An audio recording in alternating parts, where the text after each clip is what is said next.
2 মাসের মধ্যে দেশের অব্যবহৃত সব খাস জমি খুঁজে বের করার নির্দেশ দিয়েছে সরকার। এজন্য ভূমি, গণপূর্ত, জ্বালানি এবং পরিবেশ সহ বেশ কয়েকটি মন্ত্রণালয়ের উপদেষ্টাদের নিয়ে একটি কমিটি গঠন করা হয়েছে। একনেক পরবর্তী সংবাদ সম্মেলনে এমন তথ্যই জানান পরিকল্পনা উপদেষ্টা। তিনি বলেন, প্রকল্প বাস্তবায়নে ধীরগতির কারণ অনুসন্ধানে এই আন্তঃমন্ত্রণালয় সভা হবে। অন্তর্বর্তী সরকার দায়িত্ব নেয়ার পর থেকেই গতি হারায় উন্নয়ন প্রকল্পের বাস্তবায়ন, যে কারণে সবশেষ অর্থবছরে তা নেমে যায় স্মরণকালের মধ্যে সবচেয়ে নিচে। এ সময় এডিপি বরাদ্দ, প্রকল্প নির্বাচন এবং অর্থ ছাড়েও আরও কঠোর হন নতুন উপদেষ্টা, যার রেশ ছিল চলতি অর্থবছরের প্রথম 2 মাসেও।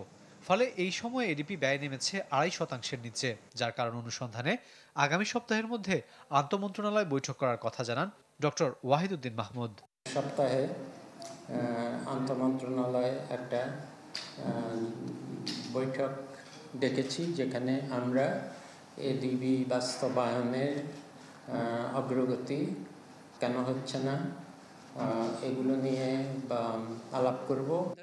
সাংবাদিকদের প্রশ্নের জবাবে ওয়াহিদুদ্দিন মাহমুদ বলেন, প্রকল্প বাস্তবায়নে বিলম্বের অন্যতম কারণ ভূমি অধিগ্রহণ জটিলতা। এজন্য ব্যক্তি মালিকানার পরিবর্তে খাস জমি ব্যবহারে জোর দিচ্ছে সরকার। এ সময় এলডিসি উত্তোলন পরবর্তী সময় বিদেশি ঋণ নেওয়ার ক্ষেত্রেও সতর্কতার কথা জানান তিনি। প্রধান উপদেষ্টা আজকে বলেছেন যে এই পুরো একনেক সভা করে তো মন ভালো করে যেতে পারলাম না।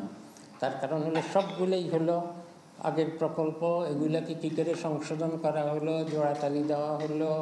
আমরা সবগুলোতেই কিছু কিছু শর্ত আরোপ করেছি, কিন্তু তারপরেও তো এগুলো জোড়াতালি হলো। ঋণ দিয়ে যেসব প্রকল্প নেব, এইসব প্রকল্প আমাদের দরকার কিনা, আসলেই ঋণ পাওয়া গেল আর আমরা প্রকল্প নিয়ে নেব, এই নীতি থেকে আমরা সরে আসতে যাচ্ছি। এদিনের একনেক সভায় 8,333 কোটি 28 লাখ টাকার 13টি প্রকল্পের অনুমোদন দেয়া হয়।